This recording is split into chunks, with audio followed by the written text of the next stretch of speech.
ये क्या है लल्ला? ये क्या था तेरे मुंह में, दिखा।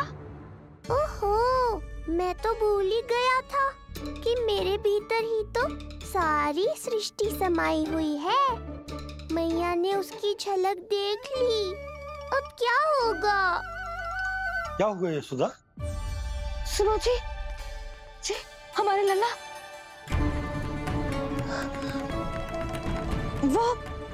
वो इसके मुंह में। क्या? भूल जाओ ना मैया, कुछ नहीं था मेरे मुंह में। लल्ला मुंह खोल के बाबा को दिखा। अरे क्या देख रही है उसके मुंह में? अवश्य मेरा दृष्टि भ्रम होगा, किंतु ऐसा भ्रम। अरे बताओ ना यशोदा, या फिर मुहूर्त शीघ्र ना बताने की बात का प्रतिशोध ले रही हो तुम?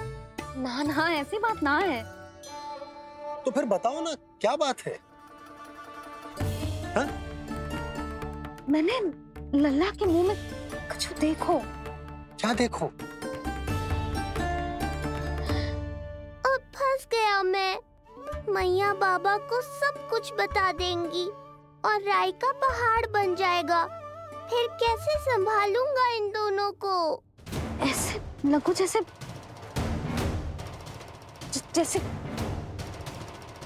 पूरा का पूरा ब्रह्मांड। ब्रह्मांड लल्ला के मुंह में। अच्छा, तुम मेरा मुंह देखो। हाँ।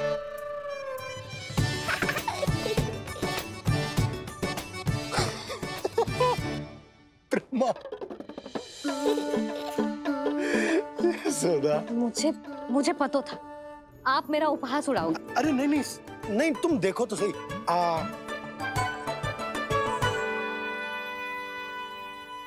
ब्रह्मांड ना सही, गोकुल तो दिखना चाहिए। अरे गोकुल को राजा हूं मैं, है कि ना? है? देखो, अरे देखो तो। धन्यवाद बाबा, आपने इस बात को गंभीरता से नहीं लिया, इसलिए अब मैया भी नहीं लेंगी। आज तो बचा लिया आपने। आज के बाद ना आपको कुछ बताऊंगी ही ना। आप जाओ, नामकरण उत्सव की तैयारी करो। और हाँ, इस बार भी उत्सव छोटा ही करना है, जे तो मत ही बोलना आप। हाँ। अब इसे कैसे समझाऊं कि हम कोई भी उत्सव बड़ा ना कर सकते? व्यर्थ ही कंस की दृष्टि पड़ जाएगी हम पर।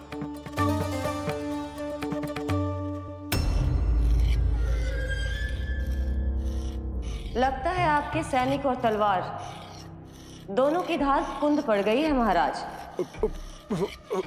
महाराज, मुझे भय था कि कहीं ऋषि गर्ग मुझे श्राप ना दे दे।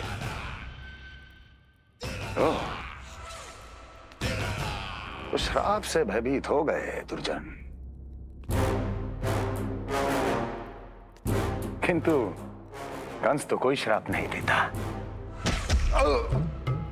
सीधा मृत्यु देता है। ऐसा न करे महाराज, दया करे, दया निदान। यदि मैं उनकी इच्छा के विरुद्ध भीतर जाने की कोशिश करता तो जितनी सूचना मुझे मिली है उतनी भी नहीं ला पाता। तब आपको कैसे पता चलता महाराज कि आपकी बहन और बहनोई मात्र अपनी मृत संतानों के श्राद्ध के लिए वहां नहीं गए थे?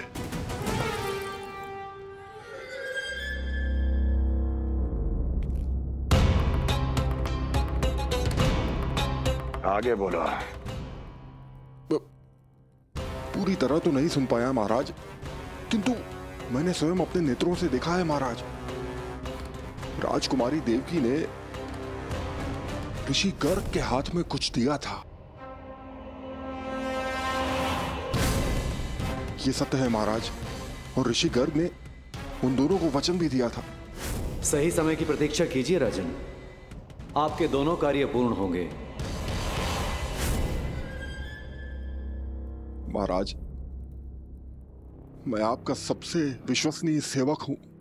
आपके हर आदेश का पालन करना मेरा अधिकार है। और मैंने अपने अधिकारों का पालन किया भी है महाराज। किंतु फिर भी यदि मेरी ओर से कोई भूल हुई हो, मुझे क्षमा करे दयानिदान, मुझे क्षमा करे। इसका अर्थ है कि उत्कच सही कह रहा था। वो दोनों अवश्य ही कोई ना कोई षड्यंत्र रच रहे हैं मेरे विरुद्ध।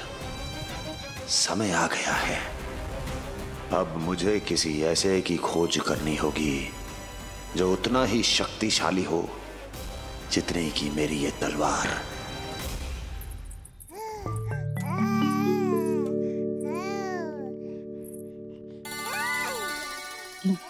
अभी से पुकारने लगो जी, अभी तो आई हूँ रसोई में।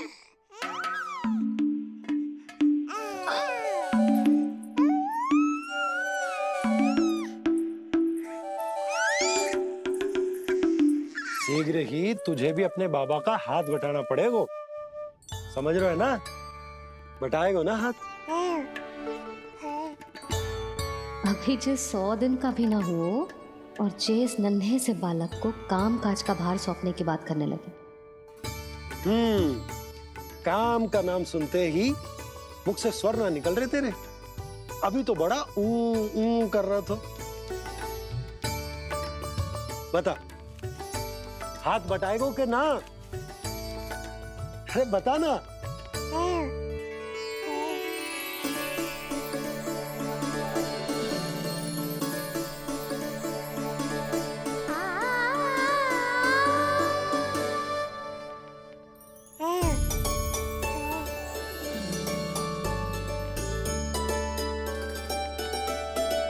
कल तू पूरा 100 दिन को हो जाएगा लल्ला। पंडित जी आएंगे, तुझे नया नाम मिलेगा। देखो तो मन में तो इनके भी कितना उत्साह भरो है, बस दृष्टि में मैं ही आती हूँ। और कल तुझे वो नाम मिलेगा लल्ला जिससे पूरा संसार तुझे पहचानेगा।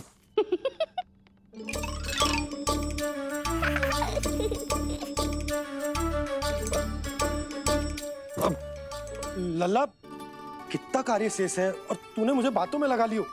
मुझे क्यों फंसा रहे हो बाबा? छुपाने की कोई आवश्यकता ना है। जितनी उत्साहित मैं हूँ उतने ही उत्साहित आप भी हो इसके नामकरण को लेके, पता है मुझे। लल्ला के नामकरण पे उसके बाबा उत्साहित ना होंगे? बिल्कुल होंगे, इसीलिए तो कह रही हूँ अपना उत्साह बांटो अपने लल्ला के साथ। मैं अभी आई। अच्छा, ऐसे तो तुम लल्ला को छोड़ के कहीं ना जाती। अभी कहाँ चली? रोहिणी जिज्जी के पास, और कहाँ? लल्ला और उसके दाव के नामकरण की तैयारी करनी है कि ना? कितने लोगों को आमंत्रित करना है, कितने प्रकार की मिठाइयां बनानी है, ढोल वाले को कितने बजे का समय देना है, ये सब सुनिश्चित करना है ना, ताकि जे उत्सव गोकुल का सबसे बड़ा उत्सव हो। अरे सूची देनी है जिज्जी को।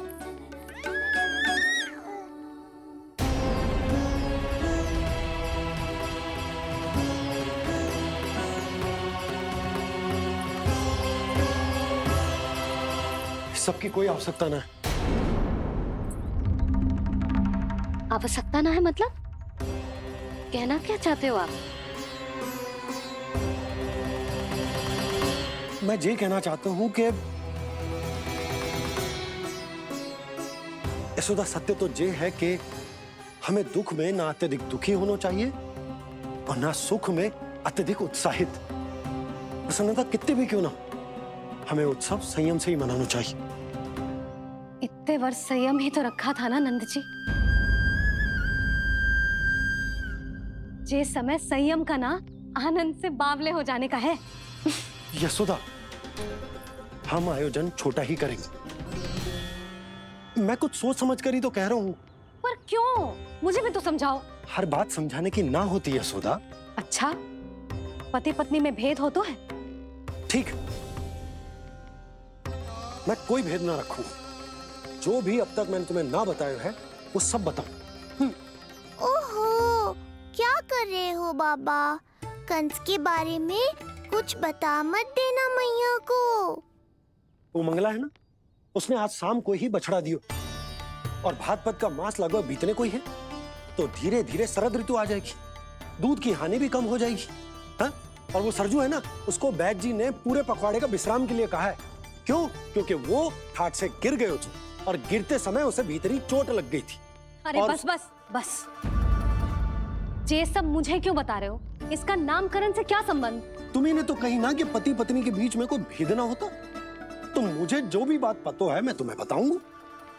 कितनी समझदारी से बात बदल देते हो आप, और भोली भाली मैं आपकी बातों में आ जाती हूँ और इस सब में असली बात तो रह ही जाती है।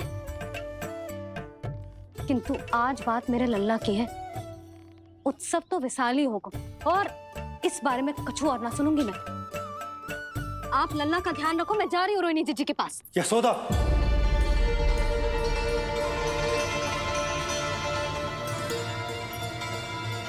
बात केवल सुनने की ना होती, उसे समझना भी पड़ता है।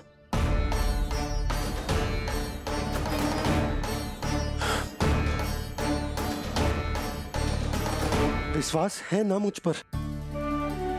मैं कुछ सोच समझ कर ही कर रहा हूँ ना। उत्सव तो छोटा ही होगा।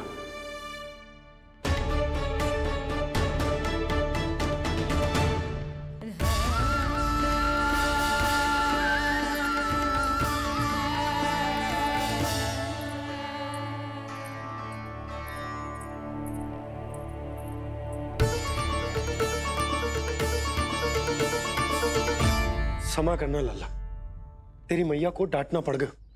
आपको मेरी सुरक्षा की चिंता है बाबा, समझता हूँ मैं, इसलिए आपने ये निर्णय लिया है। समझ में नहीं आता, कब कौन सा निर्णय क्यों लेते हैं आप? यदि कंस को समझना इतना आसान होता तो कंस नहीं होता। ये नया सिंहासन उसके लिए है जो मेरा विश्वास पात्र बनेगा। मेरे दाहिने हाथ की तरह मेरे मन के सबसे निकट होगा वो। मंत्री परिषद में विशेष स्थान की प्राप्ति होगी। मेरे बाद पूरे राज्य के लिए उसी का वचन होगा। शासन। किंतु ये अधिकार केवल उसे प्राप्त होगा जो मेरी परीक्षा में उत्तीर्ण होगा। मेरा सबसे महत्वपूर्ण कार्य करेगा वो। इसलिए जाओ, कह दो सभी बाहुबलियों को, महाबलियों को, दैत्यों को, दानवों को, प्रेतों को, पिशाचों को, सभी को ये सूचना दे दो ना। ना ना ना, सूचना नहीं, चुनौती दो कि यदि साहस है तो आए, मेरी परीक्षा में उत्तीर्ण हो और इस सिंहासन पर बैठने का अधिकार प्राप्त कर ले। जाओ। और हां, ये अवश्य कहना कि केवल वही आए जिनके हृदय में साहस का ज्वालामुखी धधकता हो, जिनकी तलवारें पर्वतों का सीना चीरने को व्याकुल हो, जिनकी संकल्प शक्ति इतनी दृढ़ हो कि मृत्यु से टक्कर ले लें। कायर नहीं चाहिए मुझे। जाओ। महाराज, आप जिसे भी ये विशेष पद देंगे, भविष्य में यदि वही हमारे शीश पर बैठ गया तो क्या करेंगे आप? पहले ऐसा कोई योद्धा सामने तो आए अस्ति, जो उस विष्णु के अवतार का संहार कर सके।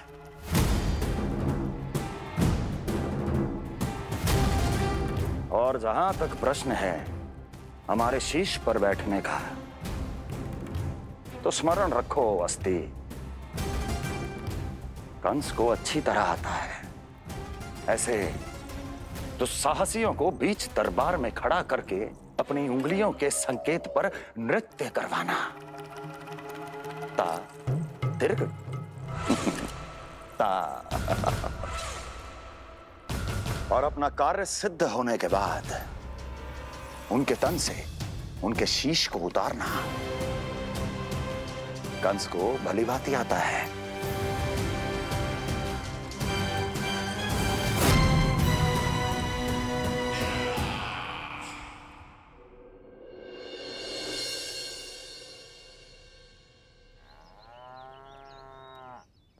पूरे 100 दिन का होगा हुआ तो लल्ला, कम से कम 100 व्यक्ति तो आने चाहिए थे ना तेरे और तेरे दाऊ के नामकरण में।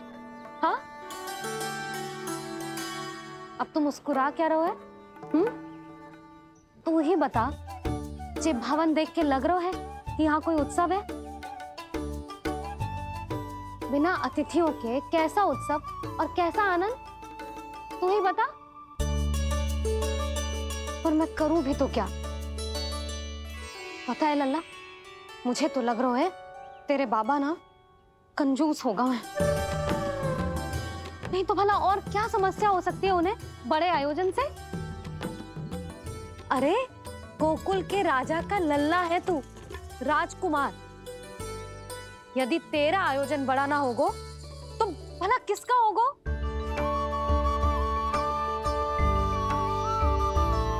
मेरी भूल है, मैं भोली हूं, इसीलिए व्यर्थ में तेरे बाबा की बातों में आ गई। मैं भोली हूं ना, व्यर्थ में उनका कहा मान गई। किंतु अब ना मैं कोई मांग रखूंगी, ना मैं उनसे बात करूंगी। और कहे देती हूँ लल्ला, सावधान जो इस बार तू बीच में आया तो। हाँ नहीं तो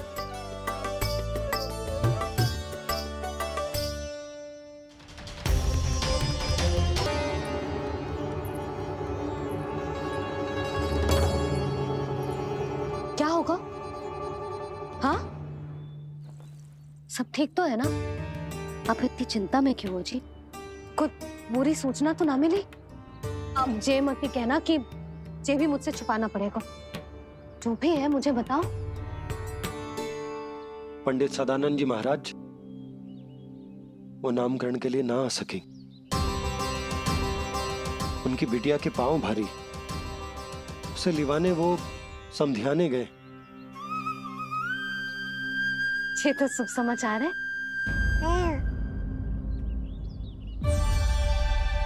किंतु मेरे लल्ला का नामकरण अब वो सही मुहूर्त पे कैसे होगा?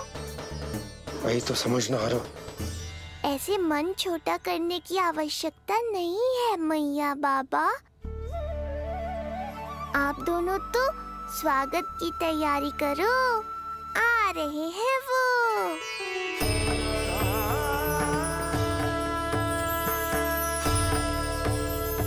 लो, आ गए वो जिनकी मुझे प्रतीक्षा थी। आप दोनों व्यर्थ ही चिंता कर रहे थे।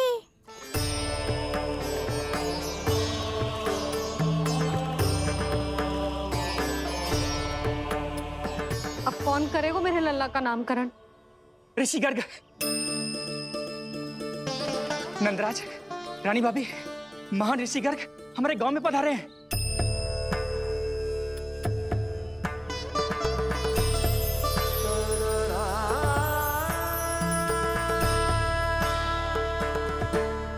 ऋषि गर्ग गोकुल में? हाँ नंदराज, और कह रहे थे उन्हें यादव राज वासुदेव जी ने भेजो है रानी जी के पास। अरे तो तुम लोग खड़े खड़े क्या देख रहे हो? जाओ उनके सत्कार की तैयारी करो। जी यशोदा, उनके स्वागत की तैयारी करो। सुनो जी, वो तो यादवों के कुलगुरु है ना, रोहिणी जीजी के यहाँ आए हैं, हमारे यहाँ आएंगे। आप देखती जाओ मैया, वो सीधे हमारे घर ही आएंगे।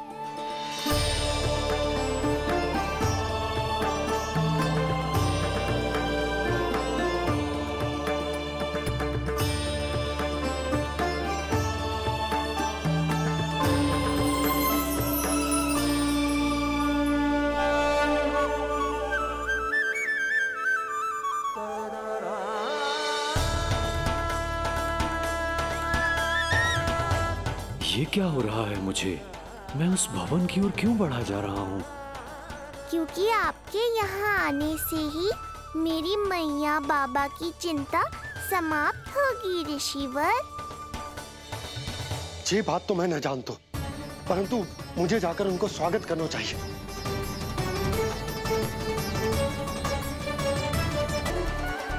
गुरुदेव, कल्याण हो। भगवान श्री नारायण के महान भक्त आज हमारे गांव में पधारे।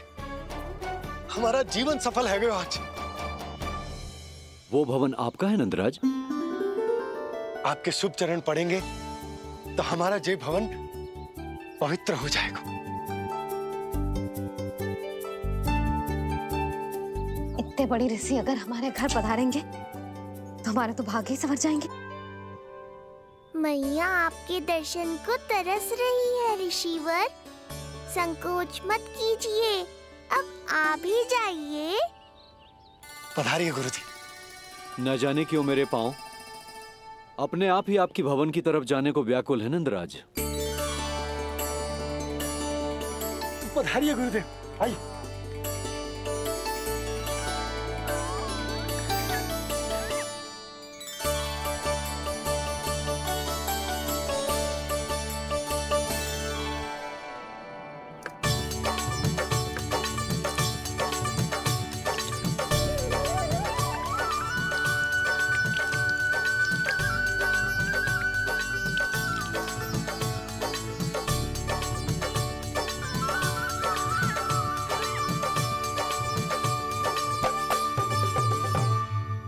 कल्याण हो। पधारिए।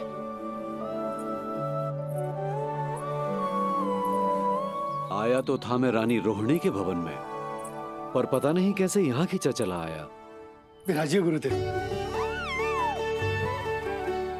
महाराज, आप इसे भी रोहिणी जिज्जी का ही घर समझिए। मैं अब भी बुलाकर लाती हूँ। महाराज, ये हमारा सौभाग्य है कि आपने यहाँ आना स्वीकार किया। कहिए, क्या सेवा करूं मैं आपकी? मुझे आपके भाई वासुदेव ने भेजा है नंदराज।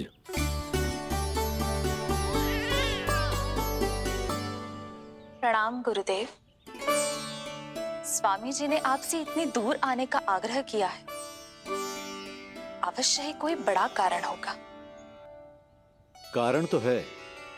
आपके पुत्र का नामकरण करने आया हूं मैं यहाँ।